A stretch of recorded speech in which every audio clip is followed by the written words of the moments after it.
Analysis के question को थोड़ा सा हैंडल करने के बारे में सीखना शुरू किया था और हमने कहा था कि एक्चुअली तो दो तरह के एनालिसिस आप इस सिलेबस में पढ़ रहे हैं। One is internal analysis and one is external analysis. हम आजकल एक्सटर्नल एनालिसिस की बातें कर रहे हैं जिसके अंदर पेस्टल हम ऑलमोस्ट कंप्लीट कर चुके हैं और फिर इसके बाद पोर्टर 5 फोर्सेज आएंगे और फिर ये कुछ मॉडल्स हैं जो हमारे सिलेबस में हमें चैप्टर 7 एंड चैप्टर 8 में लिखे हुए नजर आएंगे।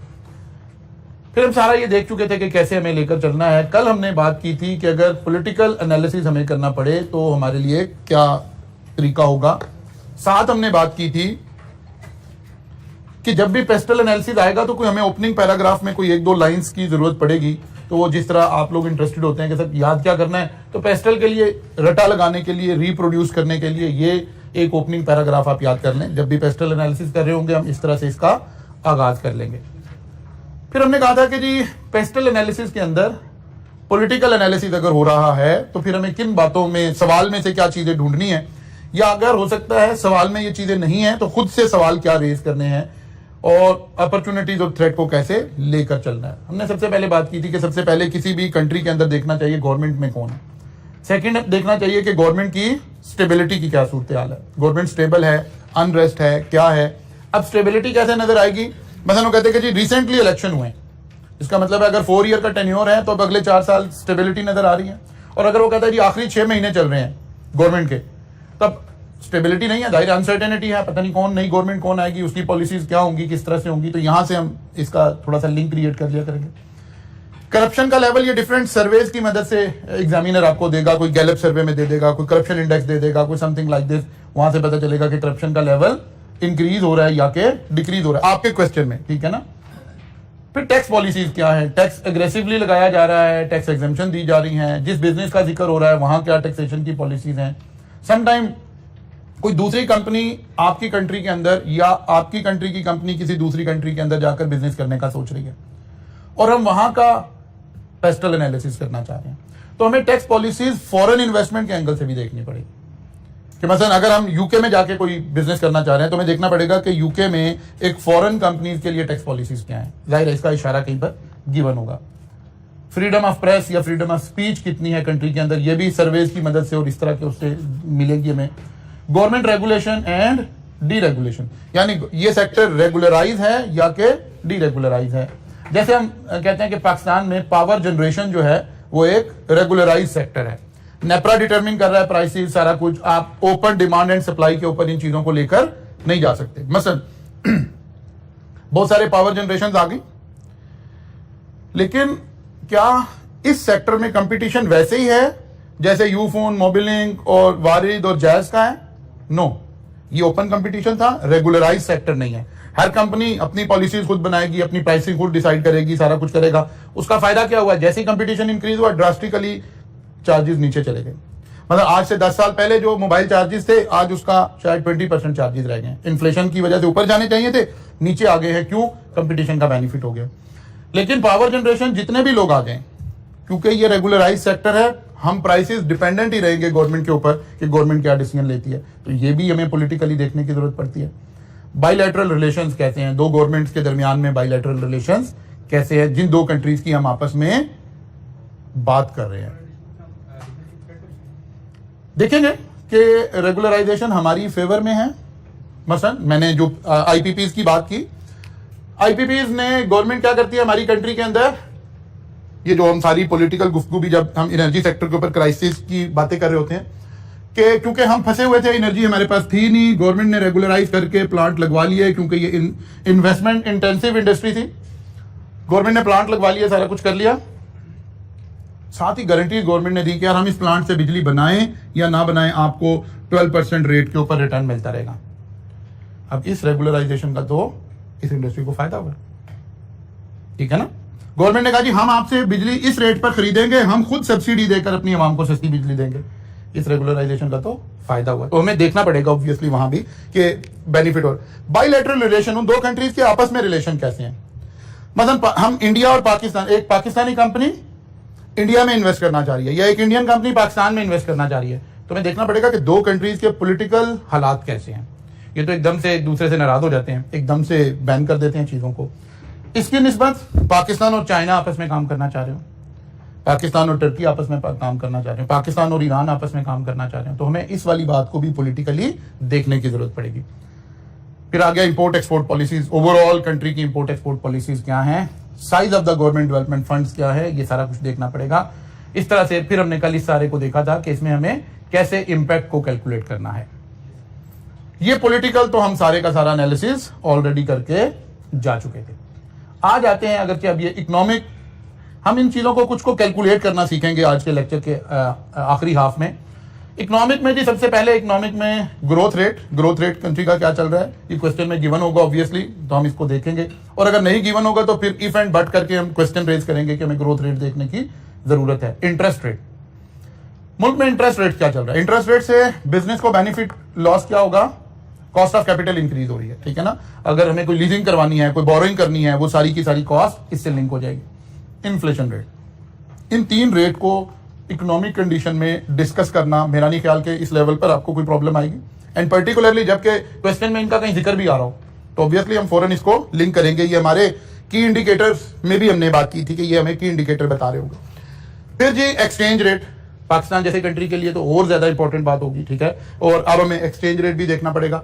एक्सचेंज रेट को फिर देखना पड़ेगा कि फेवर में मूव कर रहा है या अनफेवर मूव कर रहा है। मसलन रुपी टू डॉलर जो रेट था हमारा, डॉलर पाकिस्तान में क्या रेट था जी, लाइक 101, फिर डॉलर इंक्रीज होके 205 पर चला गया, आजकल डॉलर 198 पर आ गया, ठीक है ना।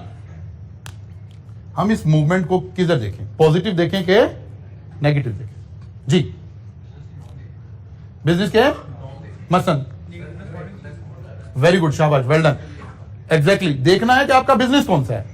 अगर तो आप पाकिस्तान से बैठकर एक्सपोर्ट के बिजनेस को देख रहे हैं तो ऑब्वियसली ये सब कुछ पॉजिटिव हुआ, ये थोड़ा सा नेगेटिव हुआ, लेकिन ये सब कुछ पॉजिटिव हो रहा है। लेकिन अगर आप इंपोर्ट का बिजनेस देख रहे हैं, कोई लोकल बिजनेस देख रहे हैं, तो फिर ये सब कुछ क्या हो रहा है, नेगेटिव हो रहा है। तो हमें इसको एक्सचेंज रेट को देखना है कि पॉजिटिव कब होगा। अवेलेबिलिटी,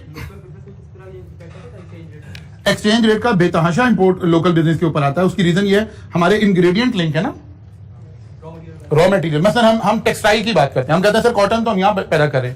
नंबर वन, कॉटन हमने प्रोड्यूस कर भी ली, उसके पास केमिकल, डाइज, ये सारी चीजें इंपोर्ट हो रही हैं, तो लामहला हमें इसकी कॉस्ट हमारी इंक्रीज हो गई। टेनरी, हमारे सारे केमिकल बाहर से इंपोर्ट हो रहे हैं, तो इस तरह बहुत सारी चीजें, बहुत सारे इंग्रेडिएंट हमारे इंपोर्ट हो रहे होंगे।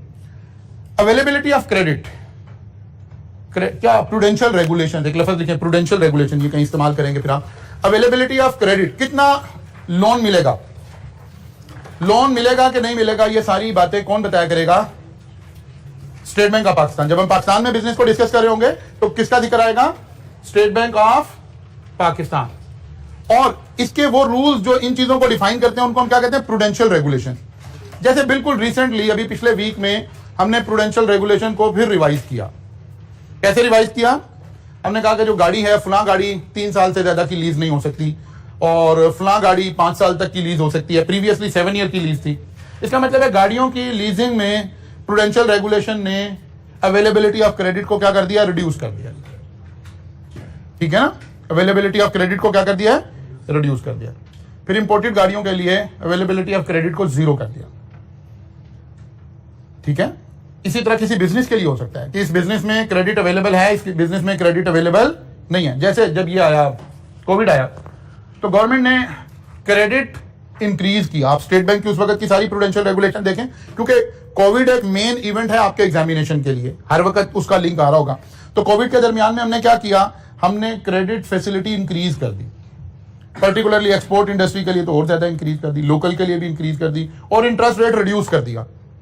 तो ये सारी चीजें पॉजिटिव में हम कंसिडर कर रहे होंगे। और क्या आ गया जी, कि पीपल्स की प्रॉस्पेरिटी, स्पेंडिंग पावर कितनी है, ज्यादा स्पेंड कर सकते हैं, कम स्पेंड कर सकते हैं। फिर आ गया federal government budget deficit, budget positive है, डेफिसिट में है, डेफिसिट में है तो इकोनॉमिक कंडीशन खराबी हो रही होंगी। फिर जीडीपी का ट्रेंड, ये लफ्ज ट्रेंड ये मैंने आज एक्सप्लेन करना है। अनएम्प्लॉयमेंट ट्रेंड ये आज एक्सप्लेन करना है। स्टॉक मार्केट ट्रेंड ये हम ऑलरेडी चैप्टर के अंदर डिटेल में बात कर चुके हैं। अब इनकी अपॉर्चुनिटी कब होगी और थ्रेट कब होगा। ऑफ कोर्स ग्रोथ रेट अगर हाई है तो बिजनेस के लिए अपॉर्चुनिटी है, इंटरेस्ट रेट अगर लो है तो बिजनेस के लिए अपॉर्चुनिटी है, इन्फ्लेशन रेट अगर लो है तो बिजनेस के लिए अपॉर्चुनिटी है। ऐसे ये सारी बातें, ऐसे एक लिस्ट मैंने यहां बना दी है ताकि आप इस क्वेश्चन को इस तरह से फिर इसको हाईलाइट कर सकें। अब ये खुलासा है बेसिकली उन सारे चैप्टर्स का जो ऑलरेडी हम पढ़ कर आए हैं, जो उसकी एक ग्रैंड समरी है, जो सारा कुछ आपने पढ़ा हुआ है। वो जो बार बार आप कहते हैं कि सर सवाल कैसे सॉल्व होगा, तो पता चलेगा ऐसे सवाल सॉल्व होगा। फिर आगे चले जनाब सोशल फैक्टर्स के अंदर। अब यहां कुछ हमने सोशल बातें वहीं से उठा ली है, सारी चैप्टर की समरी एक निकाल ली। Population size and growth rate, wealth distribution, population demographics, family size and structure, lifestyle, buying habit, cultural values, इन सारों के ऊपर हम बातें कर चुके हैं। अब जाहिर है कुछ जो इस तरह की प्रोडक्ट्स होंगी जिनका हमारे लाइफस्टाइल से कोई ताल्लुक होगा, तो हम देखेंगे कि अगर ये चीज फैशन में आ रही है, लाइफस्टाइल में आ रही है, तो हम बिजनेस के लिए इसको पॉजिटिव लेंगे। और अगर ये लाइफस्टाइल से आउट हो रही है, जैसे हम वो उसकी बात कर रहे थे उस वक्त भी एनर्जी ड्रिंक्स की, कि अगर एनर्जी ड्रिंक की अवेयरनेस गवर्नमेंट लेवल पर क्रिएट करना शुरू कर दी गई है कि यार ये अच्छी नहीं है, ये हेल्थ बेनिफिट नहीं है, ये किडनीज अफेक्ट कर रही हैं, ये फुला कर रही हैं, फिर रेगुलेशन भी आ गई कि जी स्कूल कॉलेज यूनिवर्सिटीज की कैंटीन पर ये चीजें नहीं अवेलेबल हो सकती, तो हम कहेंगे कि लाइफस्टाइल चेंज हो रहा है, एडवर्स इंपैक्ट आ रहा है, ये थ्रेट के तौर पर हम इसको कंसिडर कर रहे होंगे। ठीक है ना। और अदरवाइज इसको हम पॉजिटिव ले सकते थे कि ये सारी चीजें हमारे पास, पॉपुलेशन ज्यादा है या यंग लोग ज्यादा हैं या ये काम हो सकता है, ये काम हो सकता है, ये काम हो सकता है। तो क्या हम इनको सामने जब आपने स्लाइड्स का प्रिंट ले लिया तो आप अपॉर्चुनिटी एंड थ्रेट में कन्वर्ट कर लेंगे इन सारे इवेंट को? मतलब population size and growth rate कहां अपॉर्चुनिटी होगा? अगर कंज्यूमर प्रोडक्ट्स हम बेच रहे हैं तो जाहिर है जितना पॉपुलेशन साइज बड़ा है उतनी चीजें ज्यादा बिक रही होंगी। नेस्ले, कोक, पेप्सी, इन सारी कंपनीज के लिए जो कंज्यूमर प्रोडक्ट्स हैं पॉपुलेशन साइज क्या है? पॉजिटिव है। फिर साथ ही लिखा हुआ है ग्रोथ रेट। अगर किड्स की प्रोडक्ट्स हैं, बच्चों की, इन्फेंट से रिलेटेड, किड्स से रिलेटेड है, तो ग्रोथ रेट का एक बड़ा इंपैक्ट होगा कि ग्रोथ रेट क्या है कंट्री का, वहां हम इसको पॉजिटिव नेगेटिव के ऊपर लेकर जा रहे होंगे। वेल्थ डिस्ट्रीब्यूशन, अब अगर आप फैशन प्रोडक्ट या स्टेटस प्रोडक्ट या ब्रांड्स का बिजनेस कर रहे हैं और वेल्थ डिस्ट्रीब्यूशन आपके लिए पॉजिटिव कब होगा और नेगेटिव कब होगा? जी, जब ज्यादा वेल्थी लोग होंगे जब पॉजिटिव होगा, बिल्कुल ठीक है। तो इक्वल हो जाएगी, इक्वल हो जाएगी तो वेल्थी लोग नहीं रहेंगे।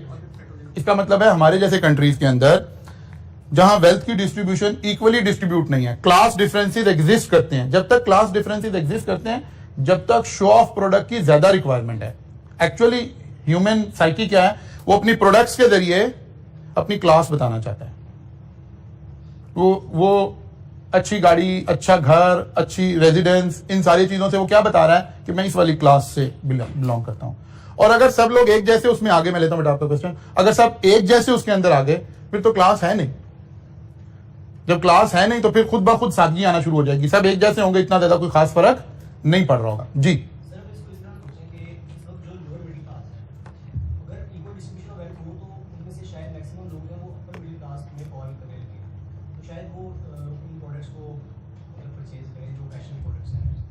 मैंने कहा था कि सबसे पहले देखना पड़ेगा कि कौन सी प्रोडक्ट का बिजनेस शुरू होने लगा है। मसलन पाकिस्तान में एक शख्स फ्रेंचाइज लेना चाहता है आईफोन की, रोडो की, किसी मशहूर गाड़ी की। अब इसका एनालिसिस करना है हमने। इक्वल डिस्ट्रीब्यूशन ऑफ वेल्थ होगी तो ये चीजें ज्यादा बिकेंगी, या इक्वल नहीं होगी तो ज्यादा बिकेंगी? नहीं होगी तो ज्यादा बिकेंगी। बात समझ आ रही है? इक्वल नहीं होगी तो इन चीजों की ज्यादा डिमांड है, बिकॉज आप अपनी क्लास की आइडेंटिफिकेशन कर रहे हैं। समटाइम आप जो कंट्रीज जहां ये वेल्थ डिस्ट्रीब्यूशन इक्वल तो कहीं भी नहीं है, ठीक है ना, सिवाय वो जो हमारे कम्युनिस्ट कंट्रीज और वो उसके अलावा सोशलिज्म और कम्युनिज्म ने कोशिश की लेकिन वो मॉडल फेल हो गया। इक्वल तो बिल्कुल कहीं नहीं है जाहिर है दुनिया में, लेकिन हम कहते हैं जहां स्प्रेड कम है वहां आपको अक्सर सुनने को मिलेगा कि यार वो लोग बड़े सादा है, उन्हें इससे कोई खास फर्क नहीं पड़ता आप किस जा रहे हैं, क्या कपड़े पहने हुए हैं, वो अपने काम से काम रख रहे हैं, बिकॉज उन्हें अपनी क्लास शो नहीं करनी। सब एक क्लास के लोग हैं, उन्हें अपनी क्लास शो नहीं करनी है। जितना स्प्रेड ज्यादा है उतना ही एक आदमी चाहता है कि मैं पता चले कि मैं इस क्लास से बिलीव करता हूं, इसलिए ये वाली प्रोडक्ट वहां ज्यादा बिक रही होंगी। फिर हमने ये सारे चैप्टर 2 था मेरा ख्याल है, उसके अंदर हमने इन सारी बातों को डिटेल में देखा भी है। फिर टेक्नोलॉजी की कुछ बातें कर लेते हैं। टेक्नोलॉजी के ऊपर इंसेंटिव दे रही है गवर्नमेंट या नहीं दे रही है? मतलब गवर्नमेंट कह रही है कि जनाब आप सोलर एनर्जीज लगा लें तो हम ये ड्यूटीज नहीं ले रहे हैं आपसे, ये बेनिफिट दे रहे हैं। इसका मतलब है या टेक्सटाइल सेक्टर के अंदर गवर्नमेंट कहती है कि जी आप R&D, हम एक उसको बोलते हैं कि अगर आप अपनी मशीनरी को अपग्रेड कर लें तो जितने पैसे खर्च होंगे उसका 30% गवर्नमेंट दे देगी। तो फौरन पता चला कि यार मुझे तो 70% कॉस्ट आएगी, तो मैं अगर इंडस्ट्री मेरी होगी तो मैं सोचूंगा यार मुझे इसके अंदर इन्वेस्ट करना चाहिए, तो मेरे लिए तो ये एक अपॉर्चुनिटी मिलेगी। ऑटोमेशन, इंडस्ट्री के अंदर कितनी ऑटोमेशन हो रही है, अगर हो रही है तो इससे पॉजिटिव आ जाएगा, R&D आ गया। नेगेटिव इंपैक्ट क्या आएगा? बिजनेस को सोचें, बिजनेस को, हाँ हम इस वक्त अफेक्ट बिजनेस का देख रहे हैं।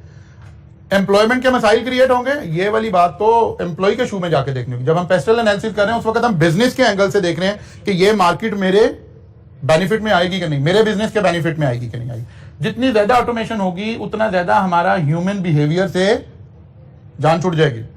अब थक गए जी, अब शादी पे जाना है जी, अब ये हो गया जी, फोतगी हो गई जी, ये सारी ना मशीन की फोतगी होती ना कुछ होता, ठीक है ना। तो ये बिजनेस के लिए तो जाहिर है ज्यादा बेहतर बात है। अरबों डॉलर रुपया खर्च करके ऑटोमेशन में हम क्यों जा रहे हैं?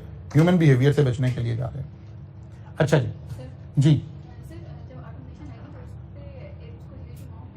जी कैपिटल इंटेंसिव हो जाएगी। हम एक लफ्ज इस्तेमाल करेंगे, लिख लें कहीं टर्म भी, हम ऐसे कोशिश करेंगे ना मैक्सिमम प्रोफेशनल टर्म्स यूज करेंगे कि इंडस्ट्री कैपिटल इंटेंसिव हो जाएगी, पैसा ज्यादा लगा करेगा, लेकिन इसके साथ ही इफेक्टिव हो जाएगी, कॉस्ट इफेक्टिव हो जाएगी। फ्यूचर में एक दफा पैसा ज्यादा लगा लेकिन फ्यूचर में कॉस्ट इफेक्टिव हो जाएगी।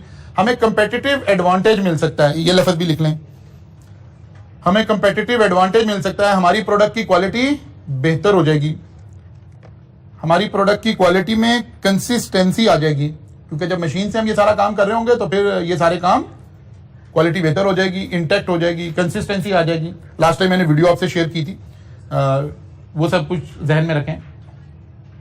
Access to new technology, level of innovation, technological awareness, ये सारी चीजें हमें बता रही हैं कि अगर ये सब काम हो रहे हैं तो पॉजिटिव बातें हैं, और अगर नहीं हो रहे हैं तो नेगेटिव बातें। मैं थोड़ा आगे चल रहा हूं, मैंने एक क्वेश्चन तक पहुंचना है, वहां इसको हम डिस्कस करेंगे।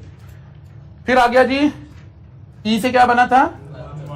Environmental, ecological, weather, climate, environment policies, ये सारी बातें भी तो बिजनेस पर इंपैक्ट कर रही होंगी ना।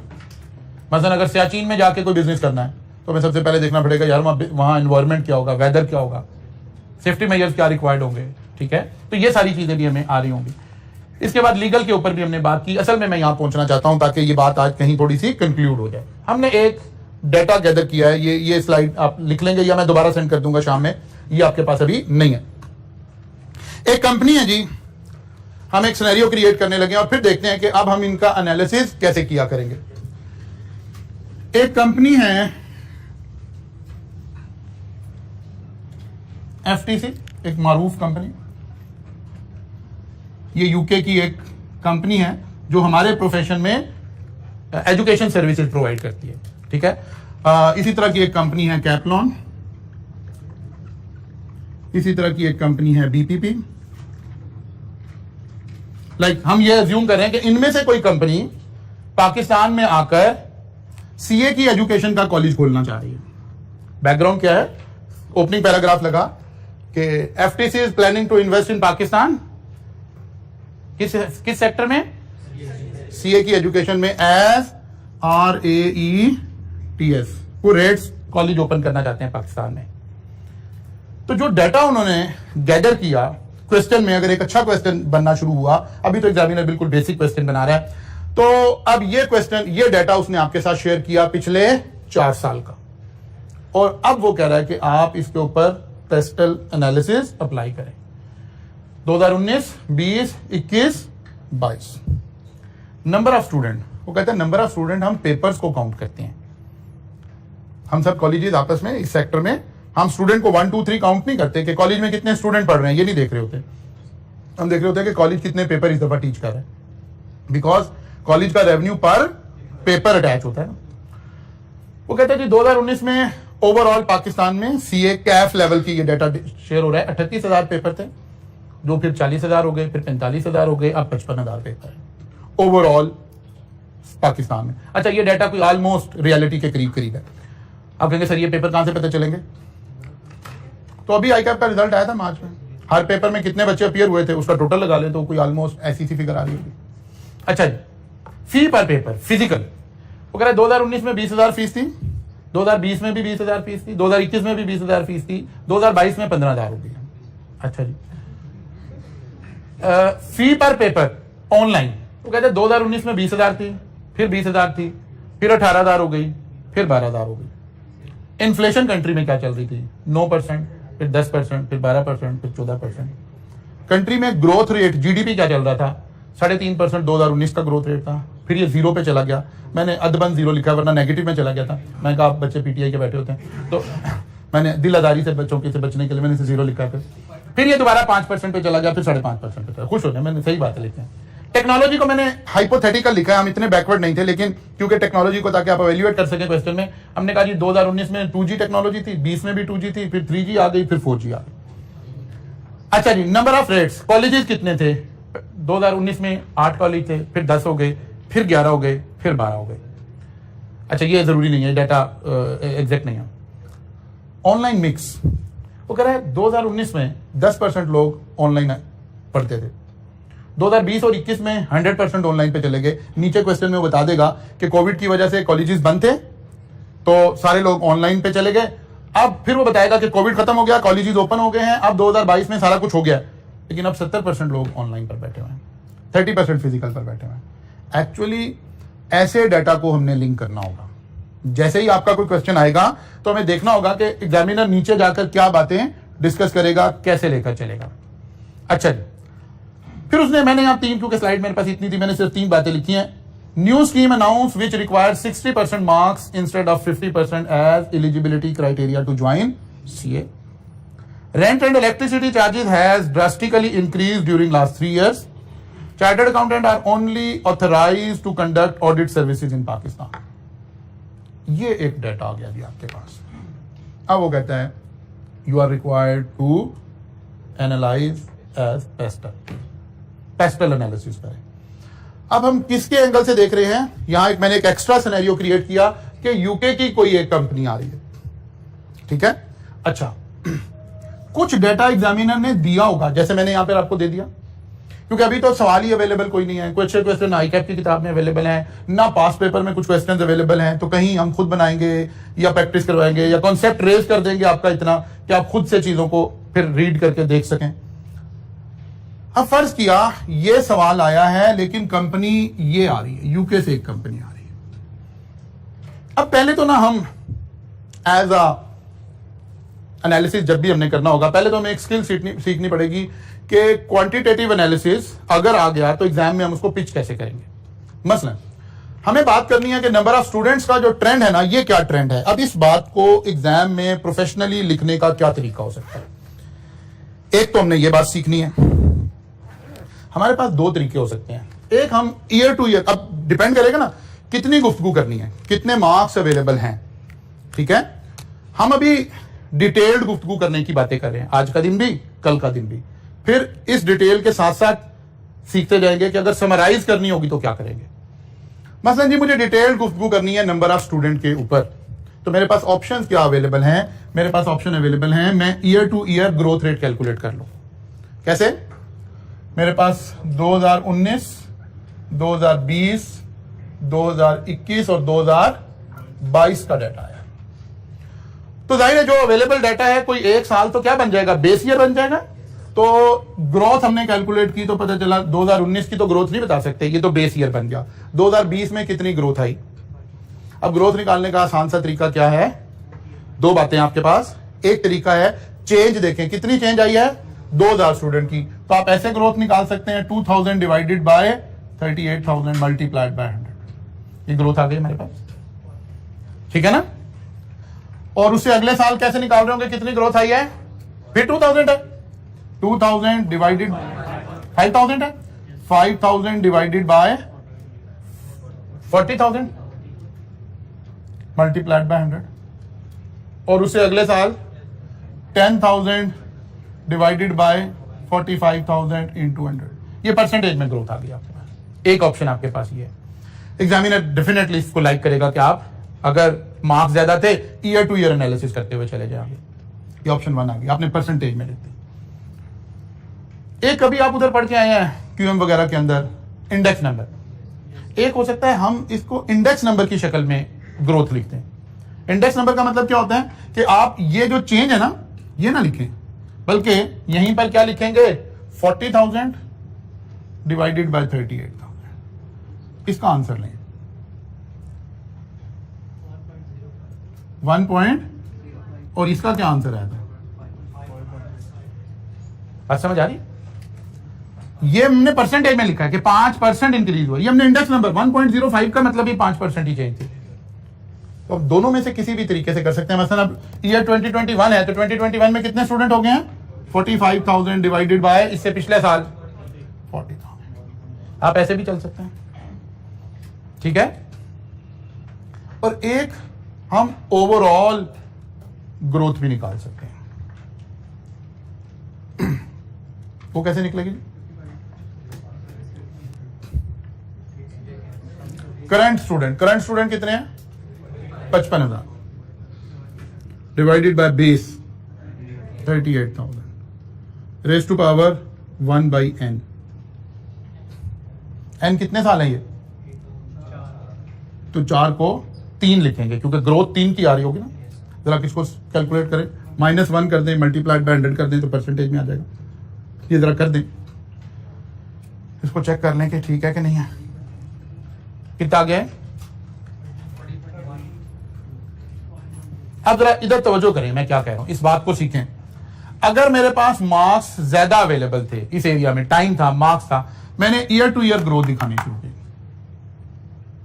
और अगर मेरे पास कम टाइम था तो मैंने कहा यार during last 4 year overall growth is 13%। ये बात समझ आ रही? कहां बात को फैलाना है तो हमारे पास टूल्स क्या होंगे, और अगर समराइज करके एकदम से जंप करके आगे चले जाना है तो टूल्स क्या होंगे। फिर हमने एक बात और भी गौर करनी होती है कि रेलिवेंट क्या है। इधर देखिए, ये ग्रोथ, अब मैं एब्सोल्यूट वैल्यू से पहले आपको एक्सप्लेन करने की कोशिश करता हूं। 2,000 स्टूडेंट बढ़े, फिर 5,000 स्टूडेंट बढ़े, फिर 10,000 स्टूडेंट बढ़े। इसका मतलब है ये पिछली ग्रोथ इतनी रेलिवेंट नहीं है, ये तो बड़ी ड्रास्टिक ग्रोथ नजर आ रही है हमें। तो हम सिर्फ आखिरी साल की ग्रोथ को भी डिस्कस कर सकते हैं। अगर एक कंसिस्टेंसी के साथ ग्रोथ आ रही हो फिर हम ओवरऑल डिस्कस कर लेते हैं। कोई एक ट्रेंड चल रहा है, ये ट्रेंड नहीं चल रहा, ये तो सारा ट्रेंड खत्म हो गया आखिरी साल में आकर। बात समझ आ रही है? लेकिन अब स्टूडेंट लेवल पे क्या आप कहेंगे सर हमें कैसे पता चलेगा? अब मैं आई कैप का वर्जन आपको बताता हूं। यहां फर्ज किया इस ग्रोथ को डिस्कस करने की मैं आपको 1 2 3 4 बातें बता रहा हूं। आई कैप आपसे एक्सपेक्ट ये नहीं कर रहा कि आप जो 100% ठीक वाली ऑप्शन थी आपने वही लगाई हो। आपने इन चारों में से कोई भी लगा दिया ना तो आपको पासिंग मार्क्स मिलने शुरू हो गए, आप आगे चले गए। मतलब आपने ये वाला ग्रोथ मॉडल लगा दिया, ओके डन। आपने ये वाला लगा दिया, ये भी ठीक है। आपने एवरेज लगा दिया, ये भी ठीक है। आपने सिर्फ लास्ट ईयर का लगा दिया, ये भी ठीक है। स्टूडेंट लेवल पर इन सारों को ठीक मान लिया जाएगा, इसलिए इतनी टेंशन की बात नहीं है। बल्कि हमें चीजों को अंडरस्टैंड करना है कि एनालिसिस में जब न्यूमेरिक इन्वॉल्व होगा तो हमने लिंकेज क्रिएट कैसे करनी है। तो इस पॉइंट से पता चला कि नंबर ऑफ स्टूडेंट तो ये इंडिकेट कर रहे हैं कि ये बड़ी जबरदस्त ऑप्शन हो सकती है किसी कंपनी के लिए कि वो पाकिस्तान में आकर बिजनेस करे, या किसी पाकिस्तानी कंपनी ने यहाँ नया खोलना है तो ये ग्रोथ रेट लोगों को बता रहा है कि आपको कॉलेज खोल लेना चाहिए। बात समझ आइए? अब दूसरी बात पर आते हैं। फी पर पेपर 20,000 लग रहा है कि इस सेक्टर में फी का इतना ज्यादा इंक्रीज नहीं था। इन्फ्लेशन के साथ लिंक होकर फीस उस तरह नहीं बढ़ रही थी, बल्कि रिवर्स हो गया, एकदम से 20,000 वाली फीस 15,000 पर आ गई। फिर ऑनलाइन की फी को भी हमने देखा तो पता चला वो 20,000 थी, 20,000 थी, 18,000 थी, 12,000 थी। अब हमने कई फैक्टर को आपस में लिंक करके कंक्लूड करना है। इधर देखिए, ऑनलाइन का मिक्स भी बताया जा रहा है कि ऑनलाइन का मिक्स क्या था। इसका मतलब है ईयर 2019 तक ऑनलाइन एजुकेशन का रिवाज कोई नहीं था, ठीक है। ऑनलाइन एजुकेशन आई तो जब इंट्रोड्यूस की गई तो इसके एट पार ही इंट्रोड्यूस कर दिया गया। 20,000 फिजिकल की फीस है, 20,000 ऑनलाइन की फीस है। थोड़े से बच्चे थे, काम चलता रहा। या ऐसे कहिए वॉल्यूम कम था ऑनलाइन में। ओवरऑल पाकिस्तान में कितने बच्चे थे जी ऑनलाइन के, कितने पेपर सेल हो रहे थे? 38 नहीं 1000 तो टोटल था ना, इसका 10%। वॉल्यूम लो था तो प्राइस ज्यादा रखनी पड़ रही थी। कॉस्ट तो अल्टीमेटली किसने बियर करनी थी? कस्टमर। फिर कंपटीशन आया, कोविड ने आके एज ए कैटलिस्ट काम किया, बच्चों को ऑनलाइन तालीम का पता चल गया, अब 70% बच्चा उधर बैठा हुआ है। इसका इंपैक्ट आया, कॉलेजेस ने इस फीस को क्या करना शुरू कर दिया? रैशनलाइज करना शुरू कर दिया। फिर इस वाले पॉइंट को नीचे से उठाएंगे हम। Rent and electricity charges has drastically increase during last 3 years। इस तालीम में ना रेंट का ताल्लुक है ना इलेक्ट्रिसिटी का ताल्लुक। तो डेटा को उठाकर लिंक भी करेंगे। ऑनलाइन के लिए हम हो सकता है ये वाला इंप्रेशन दे रहे हो, लेकिन जो फिजिकल की बात करेंगे, रेंट भी इंक्रीज हो गया, इलेक्ट्रिसिटी चार्जेस भी इंक्रीज हो गए। एजुकेशन बिजनेस में यही 2 मेन इंग्रेडिएंट हैं जो कॉलेज डाल रहा है। फीस रिड्यूस होना शुरू हो गई, इसका मतलब है कहीं कंपटीशन इंक्रीज हो गया है। और फिर इधर दानिस्ता नीचे मैंने क्या किया, नंबर ऑफ 8 से 10 हुए, फीस पे कोई फर्क नहीं पड़ा। इसका मतलब कोई मेजर कंपेटिटर एंटर नहीं हुआ था। 10 से 11 हो गए, फीस पे कोई फर्क नहीं पड़ा, लेकिन सिर्फ 11 से 12 हुए, फीसिस एकदम से नीचे आ गए। इसका मतलब है कहीं कोई मेजर कंपेटिटर ऐड हुआ है। बात समझ आ रही है? आपको तो ज्यादा समझ आ रही है। तो इसका मतलब है कहीं कंपटीशन इंक्रीज हुआ। डेटा को रेलिवेंट सिनेरियो में इंटरप्रेट करने की स्किल्स पैदा करनी है। एक दूसरे डेटा के साथ को रिलेशन बनाकर इंटरप्रेट करने की कोशिश करनी है। अच्छा, जरूरी नहीं है आप इसी लेवल पर इंटरप्रिटेशन कर पाए, आप अलग अलग कर रहे हैं, तब भी ठीक होता जा रहा है। एक बच्चे ने इसको इधर नहीं लिंक किया, बल्कि उसने दोनों बातों को इसी से लिंक कर दिया कि यार क्योंकि कंपटीशन इंक्रीज हो गई है तो प्राइसेस जो है वो रैशनलाइज हो गई हैं। ये आर्गुमेंट ठीक है, इससे बेटर इंटरप्रिटेशन भी की जा सकती थी, लेकिन जरूरी नहीं है कि आप बिल्कुल उस लेवल की इंटरप्रिटेशन अभी कर पा रहे हो सकता है आप बेसिक लेवल की इंटरप्रिटेशन कर पा रहे हो, तब भी कोई टेंशन नहीं है। टेंशन वहां है जहां आप कुछ भी नहीं कर पा रहे, आपको लिखना ही नहीं आ रहा, आपको इस डेटा में से कुछ मीनिंग निकालने नहीं आ रहे, वहां परेशानी है। आप कुछ भी मीनिंग निकाल रहे हैं, इंटरप्रेट कर रहे हैं, ओके लॉजिकली ठीक है, ओके डन, बिल्कुल ठीक जा रहा है। अच्छा, अब मैं देखूं, फिर मैं बात करूं, आपने ऐसे लिंक कर दिया, आपने फिजिकल फी को पेपर के साथ लिंक करके आपने कहा कि यार कोई कंपेटिटर एंटर हुआ है जिसकी वजह से फीस जो है वो मार्केट में नए नॉर्म सेट होने शुरू हो गए। क्या ये बात बिजनेस के लिए अच्छी है? थ्रेट क्रिएट हुआ? ले जाना तो हमने उस ध्यान तो उधर ले जाना है कि अपॉर्चुनिटी क्रिएट हो रही है कि थ्रेट क्रिएट हो रहा है। इसका मतलब है ये तो थ्रेट क्रिएट हो रहा है। अच्छा, अब वो जो मैं कह रहा हूं कि क्या आप रिफाइंड किस्म की गुफ्तगू कर पाएंगे? तो जाहिर है सेशन एंड तक हम कोशिश करेंगे इस तरह की गुफ्तगू आपको करनी सिखाएं, तो जिस लेवल तक आप कर जाएंगे जितना आपका स्किल सेट डेवलप हो जाएगा। एक बच्चा वो कहता है या एक इंटरप्रिटेशन वो कहता है यार हाँ ठीक है, ये बात 20,000 18,000 12,000 कंपेटिटर के साथ आपने लिंक कर दिया, ओके ये तो एक खतरे की बात है। वो कहते हैं लेकिन इसके अलावा भी एक बड़ा जबरदस्त खतरा मौजूद था। क्या?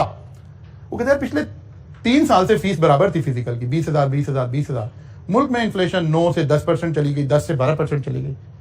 कंट्री में इन्फ्लेशन इंक्रीज हो रही है, लेकिन इन्फ्लेशन का सारा इंपैक्ट बिजनेस को बियर करना पड़ रहा है, स्टूडेंट को ट्रांसफर नहीं हो रहा। इसका मतलब है ये भी कोई बड़ा ल्यूक्रेटिव बिजनेस नहीं है। ये बात समझ आ रही है? अब मेरे उस डायलॉग को दोबारा से रिकॉल करें कि दिमाग को खोलने के लिए इस क्लास में बैठना है। आप समझ रहे हैं कहीं लिखी हुई चीजें रटा लगाएंगे, सर वो बताए ना कौन सी लाइन याद करनी है। मतलब सबसे ज्यादा मुझे सवाल जो आप व्हाट्सएप ग्रुप में पूछ रहे होते हैं, ऑनलाइन वाले बच्चे भी खासतौर पर, सर वो लाइनें बताएं जो याद करनी है। अब ये लाइनें कहां से बताएं आपको? ये तो आपने इंटरप्रेट करना सीखना है। ये आर्ट आप इंटरप्रिटेशन क्या स्किल सीखने के लिए आए हैं। जहन को ओपन करना है, दिमाग को ओपन करना है, चीजों को रैशनलाइज करके लिंक करना सीखना है।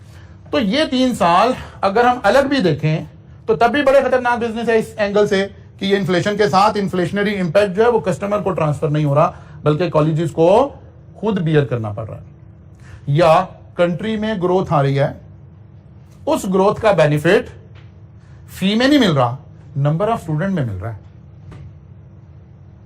अगर कंट्री में ग्रोथ आई, जीडीपी इंक्रीज हुआ, लोगों की परचेजिंग पावर बेहतर हुई, लोग ये एजुकेशन अफोर्ड करना शुरू हुए, तो इसके अंदर नंबर बढ़ना शुरू हो गया। ये फायदा हो रहा है हमें ग्रोथ का। लेकिन हमें ग्रोथ का ये बेनिफिट नहीं हो रहा कि प्राइसेस हम ऊपर लेकर जा रहे हैं, बल्कि कंपटीशन की वजह से प्राइसेस तो फर्दर फॉल कर गए। ये सारा आपने एनालिसिस किया। प्रिंट है आप लोगों के पास? सॉफ्ट में खोल लें, सॉफ्ट में ओपन कर लें। अब हम कह रहे हैं प्रिंट अभी ऊपर नहीं आया। अच्छा मैं भेज देता हूँ। नहीं, मेरा कल मैंने कल क्लास में भेज दिया था, शायद भेज दिया था ना। अच्छा, मैं भी आपके सामने भेज देता हूँ ताकि आप फिर आप सकेगा कि व्हाट्सएप खोलें और फिर दिखाएं कि कैसे नहीं आया आपको। अच्छा जी, जरा देखिए, वो कह रहे हैं, मैंने आपको नहीं, ये डाटा नहीं है, गुज़िश्ता कल तक का तो है ना। हाँ, ये तो मैंने अभी बैठ के बनाया ना, क्लास से पहले मैंने बनाया। अच्छा जी, तो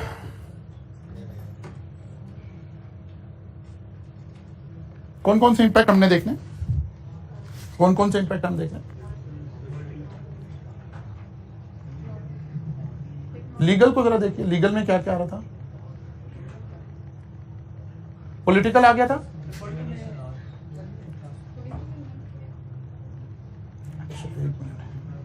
सोशल आ गया जी। सोशल में हम यहां कोई चीज नजर आ रही है?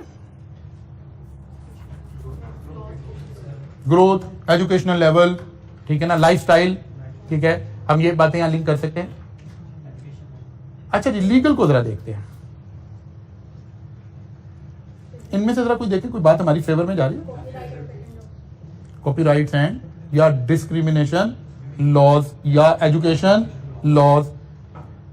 अच्छा, डेटा प्रोटेक्शन। अब यहां हमारी फेवर में क्या जा रहा है? जरूरी नहीं वो लफ्ज वहां लिखा हो, हमारी फेवर में लीगल में क्या बात जा रही है? इस स्लाइड में से मुझे कोई बात लीगल ढूंढ के दिखाएं।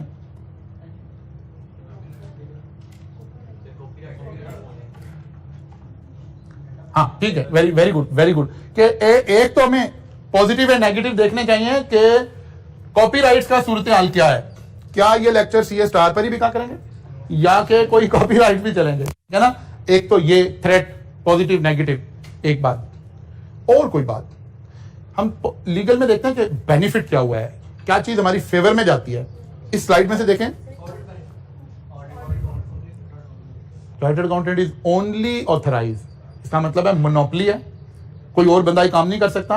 तो इस बिजनेस क्या है, चांसेस इसकी प्रॉस्पेरिटी हमेशा रहेगी, बिकॉज कोई और क्वालिफिकेशन, कोई और कंपेटिटर ऐसे एंटर नहीं होगा कि जी भाई क्या 2 खुल गए हैं, 3 खुल गए हैं, जैसे मेडिकल कॉलेजेस खुलने शुरू हो गए, जैसे यूनिवर्सिटीज खुलनी शुरू हो गई। नहीं, ये एक ही कॉलेज है, एक ही कॉलेज रहेगा, यही क्वालिफिकेशन उसको लेकर चलेगी। तो ये बात हम एज ए पॉजिटिव लिखेंगे इसको जी। नहीं, chartered accountant are only authorised to conduct audit services in, इसका मतलब ऑडिट सर्विसेज कोई और नहीं कर सकता। आईसीएमए वाले नहीं कर सकते, एसीसीए वाले नहीं कर सकते, यूके से कोई सीए करके आया वो भी नहीं कर सकता जब तक वो पाकिस्तानी मेंबरशिप ना ले, क्योंकि वहां पर जहां पर कंपनी लॉ लिखता है कि who can conduct the audit, वहां लिखा हुआ है चार्टर्ड अकाउंटेंट। फिर आगे लिखा है कि चार्टर्ड अकाउंटेंट कौन होगा, कहता है who is the member of the institute of chartered accountant of Pakistan. तो ये हमें बेनिफिट मिल जाएगा। अच्छा जी, इस वाली बात को हम थोड़ा सा थ्रेट में भी डालेंगे कि भाई 50% एलिजिबिलिटी क्राइटेरिया था जो कि 60 पे चला गया है, तो इसका मतलब है 2023 में नंबर थोड़ा सा अफेक्ट कर सकता है, बिकॉज 10% मार्क्स एलिजिबिलिटी क्राइटेरिया में ऊपर चलेंगे। इसको हम थ्रेट में लिखेंगे, ठीक है ना? नंबर ऑफ स्टूडेंट कम होने के चांसेस हो सकते हैं क्योंकि क्राइटेरिया आपने ऊपर कर दिया, क्राइटेरिया मीट नहीं हो रहा होगा। अच्छा जी, फिर हम टेक्नोलॉजिकल उसमें क्या लिखेंगे? हम कहेंगे जी बिल्कुल टेक्नोलॉजी आहिस्ता आहिस्ता इंट्रोड्यूस हो रही है, पहले 3G था, फिर 2G हो गया, 4G हो गया, पर्टिकुलरली ऑनलाइन एजुकेशन का मिक्स बहुत ज्यादा हो गया, तो टेक्नोलॉजी भी बेहतर होगी। अगर यहाँ लिखा होता 2G तो हम कहते हैं यार ये जो जा रहा है ऑनलाइन ये चलेगी कैसे, इंटरनेट तो यहाँ पे इस कंट्री के अंदर अच्छा अवेलेबल नहीं है। या कहीं ये लिखा जाए कि internet services are very costly, आम आदमी अफोर्ड नहीं कर सकता, तो फिर हम इसे थ्रेट के तौर पर लिख रहे होते। या ये लिखा जाए सवाल में कि इंटरनेट सर्विसेज आर चीप, तो फिर हम इसको अपॉर्चुनिटीज में लिखेंगे, क्योंकि ऑनलाइन बिजनेस इंक्रीज हो रहा है, तो ये वाली बात अपॉर्चुनिटी में ले जाएंगे। फिर कॉपीराइट्स। अब आपने करना क्या है, आपने जहन में, ये मैंने एक इनिशियल डाटा आपके साथ शेयर किया, यहां से मुझे आपको एनालिसिस करके दिखाना था कि एवरेज रेट और वो कैसे करने। आपने देखना क्या चीज कैसे क्रिएट हो सकती है, यानी इस स्लाइड को सामने रख के आपने वापस स्लाइड्स ओपन करनी है। अब जरूरी नहीं हर पॉइंट हर इंडस्ट्री के अंदर आ सकेगा, लेकिन देखना है कि यार अच्छा लीगल में हमें लीगल प्रोटेक्शन कहां से मिलेगी, हमें देखना पड़ेगा कि हमारी कंट्री में डाटा प्रोटेक्शन लॉज क्या है। ऑनलाइन बिजनेस आप कर रहे हो, ये वाली बात आ सकती है। एजुकेशन लॉज क्या है, कॉपीराइट्स के लॉज क्या है, आईकैप का अपना लीगल स्टेटस क्या है, मोनोपोली का इंस्टीट्यूट है, ठीक है ना, कोई और इसके कंपटीशन पे नहीं आ सकेगा। ऐसे हम सारी बातों को देख रहे होंगे। फर्ज कर लें, अब यहां से हम थोड़ा सा टिल्ट चेंज करते हैं, कल आएंगे तो वैसे भी 1-2 इंडस्ट्री के ऊपर बातें करेंगे हम। लेकिन थोड़ा सा आज ही टिल्ट चेंज करते हैं। हम कहते हैं कोई हॉस्पिटल खुल रहा था, एजुकेशन की बात नहीं हो रही। एक यूके का कंपनी पाकिस्तान में आके हॉस्पिटल ओपन करने लगी है, तुम्हें देखना पड़ेगा लीगल लॉज क्या है, ठीक है। कोई पूछने वाला है, कोई पूछने वाला नहीं है। अब यूके में, अमेरिका में जो है पेशेंट्स की प्रोटेक्शन के लॉज बेतहाशा हैं, यहाँ कोई नहीं है। ये उनके लिए अपॉर्चुनिटीज है कि यार यहाँ इस तरह के मामलात नहीं है, ठीक है ना। ऐसे हमें अपने जहन को कहीं ओपन करके लिखना शुरू करना है। आपने एक काम करना है, इसका एनालिसिस लिखने की कोशिश करनी है आज जाकर। जी, आपने पहले एजुकेशन बिजनेस की बात की थी, तो जीपीएस आने के बाद हमने हेल्थ एंड सेफ्टी लॉज को कंसीडर नहीं करना एजुकेशन इंस्टीट्यूट में? करना है। अगर कहीं लिखेंगे, कहीं लिंक होंगे तो फिर कर देंगे, और अगर लिंक नहीं होंगे तो फिर हम, जैसे मैंने वो शुरू में बात कही थी कि कैप्लॉन हमने वहां से डिजाइन किया कि जी यूके की एक कंपनी कैप्लॉन आ रही है। अब इस सारे डाटा में हमने बाद में वो बात नहीं की, लेकिन हम क्योंकि फॉरेन कंपनी पाकिस्तान में आ रही है तो हम कोशिश करेंगे कि ये वाली बात डिस्कस करें। ये वाली बात वैसे ना हो तो हम कहेंगे कि इसको भी कंसिडर करना चाहिए। कौन सी बात को? गवर्नमेंट पॉलिसीज, फॉरेन इन्वेस्टमेंट के बारे में गवर्नमेंट की पॉलिसीज क्या है, फॉरेन इन्वेस्टमेंट के बारे में गवर्नमेंट की टैक्स पॉलिसीज क्या है। हालांकि डेटा गिवन नहीं है, लेकिन हम अपना नॉलेज शो करेंगे कि यार इस केस में ये वाली बात रेलिवेंट बनती थी। Further we should consider the foreign investment policies of the government of Pakistan and taxation policies of the government of Pakistan, इसको देखना चाहिए। फिर अगर वो कहता है कि जी ये अमेरिका की एक यूनिवर्सिटी है और वो आकर यहां खोलना चाह रही है, तो फिर हमें बाइलैटरल को भी देखना पड़ेगा। या इंडिया की आ रही है तो हमें बाइलैटरल को भी देखना पड़ेगा कि इस वक्त बाइलैटरल क्या है। ऐसे इन 5 चैप्टर और छठा इसका प्रैक्टिस सेशन, ये 6 चैप्टर आपके कहीं आप लिंक में आपको नजर आने चाहिए कि किस तरह से हम इसको लेकर चलेंगे। मेरी कोशिश होगी मैं कोई 1-2 सवाल और इस तरह के बनाकर आपके साथ प्रैक्टिस में कर लें, लेकिन आप एक काम करें, इसे एज अ असाइनमेंट लें, कल इसका सोल्यूशन सबमिट करवाएं, ठीक है ना। कल इसका सोल्यूशन सबमिट करवाएं ताकि मैं एक नजर इसके ऊपर डाल लूं और फिर पता चले जिसका सबसे अच्छा सोल्यूशन होगा फिर उसकी कॉपीज हम सबसे शेयर कर देंगे ताकि थोड़ा सा आपको और आसानी हो जाए। ये आपके पास एज असाइनमेंट है। इस क्वेश्चन में अभी आपको सेंड कर देता हूं व्हाट्सएप में, ये ग्रुप में, और आप इसका एनालिसिस करके लेकर आएंगे। कल मुलाकात होगी इंशाल्लाह, यहां से आगे चलेंगे।